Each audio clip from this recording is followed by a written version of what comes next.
तर आज आपण बघणार आहोत की गणपतीसाठी मोदकाची रांगोळी कशी काढायची ते मी सांगणार आहे।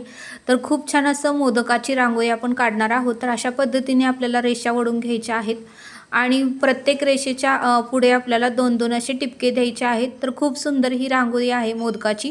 तर तुम्ही ही गणपती आलेल्या दिवशी, आता चतुर्थी पण आलेली आहे त्या दिवशी पण तुम्ही काढू शकता आणि खूप सोपी आहे। टिपके वगैरे काही द्यायचे नाहीत, फक्त आपल्याला रेषा ओढून त्या रेषेच्या कडेला फक्त एक दोन दोन टिपके आपल्याला टाकून घ्यायचे आहेत आणि मोदकाचं असं पात्र आपल्याला बनवायचं आहे। मोदकाची रांगोळी आपल्याला बनवायची आहे। तर बघू शकता मैत्रिणींनो,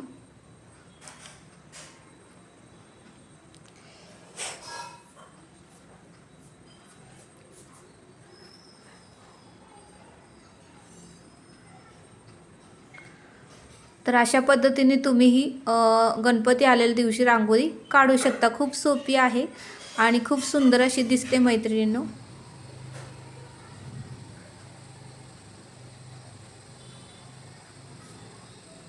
आणि मध्ये आपल्याला स्वस्तिकाचं चिन्ह द्यायचं आहे।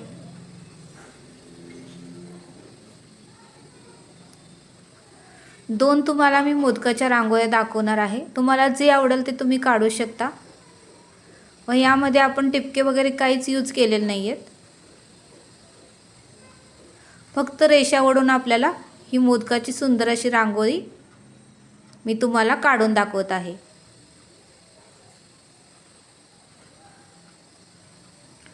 आणि ह्यात काहीच अवघड नाही मैत्रिणींनो, तुम्हाला सुद्धा सहजच जमू शकेल।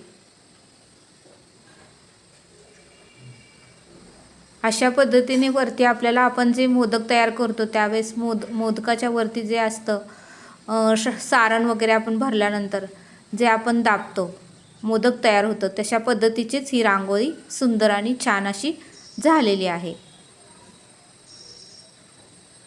तर बघू शकता किती सुंदर आपली मोदकाची ही रांगोळी तयार झालेली आहे।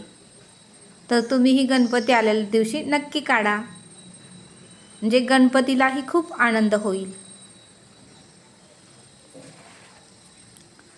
तर आता मी तुम्हाला दुसरी एक रांगोळी दाखवणार आहे, दुसरी पण रेषेचीच आहे।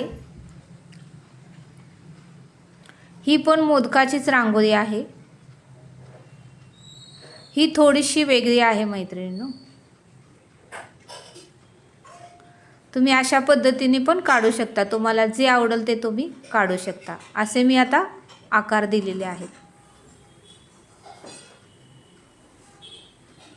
तर ह्या रांगोळ्या कशा वाटल्या मला नक्की कमेंट करून सांगा। आवडल्यास लाईक, शेअर आणि सबस्क्राईब करा। सबस्क्राईब केलं म्हणजे माझ्या व्हिडिओचे नोटिफिकेशन तुम्हाला येतील आणि मी व्हिडिओ टाकल्या तुम्हाला ते व्हिडिओ मिळतील। तर भेटूया आपण अशाच एका नेक्स्ट व्हिडिओमध्ये।